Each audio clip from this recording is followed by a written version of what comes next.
une colonne de gendarmerie. À l'intérieur, plusieurs dizaines de manifestants bloquent le campus où étudient habituellement près de 28 000 personnes.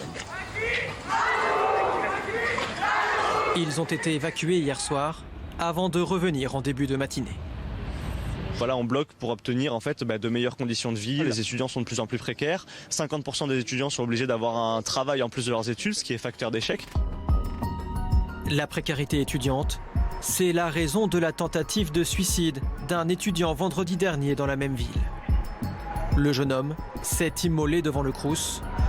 Entre la vie et la mort, il est décrit comme un syndicaliste impliqué. Avant de passer à l'acte, il a posté un message très politique sur les réseaux sociaux. Cette année, faisant une 3e L2, je n'avais pas de bourse. Et même quand j'en avais, 450 € par mois, est-ce suffisant pour vivre? J'accuse Macron, Hollande, Sarkozy et l'Union européenne de m'avoir tué, en créant des incertitudes sur l'avenir de toutes et tous. Un passage à l'acte qui crée une forte secousse à Lyon 2, des répliques dans toute la France et commence à faire trembler le gouvernement, avec en ligne de mire une possible convergence des luttes le 5 décembre prochain. Vous avez des organisations étudiantes très politisées, à l'extrême gauche, qui appelaient déjà à une convergence et à une mobilisation le 5 décembre depuis plusieurs semaines, voire plusieurs mois.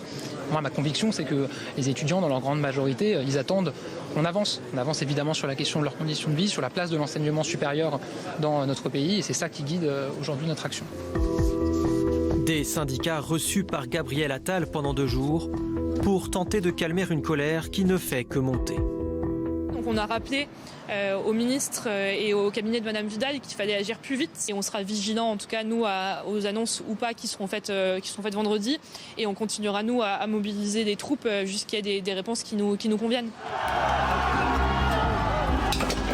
Mardi, la grille du ministère de l'Enseignement supérieur était forcée par des manifestants qui participaient à un rassemblement devant le Crous de Paris.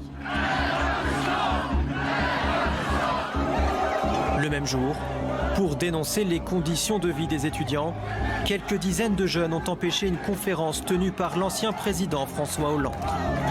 Ses livres, jetés à terre et déchirés. La rencontre était initialement prévue sur le thème de la démocratie.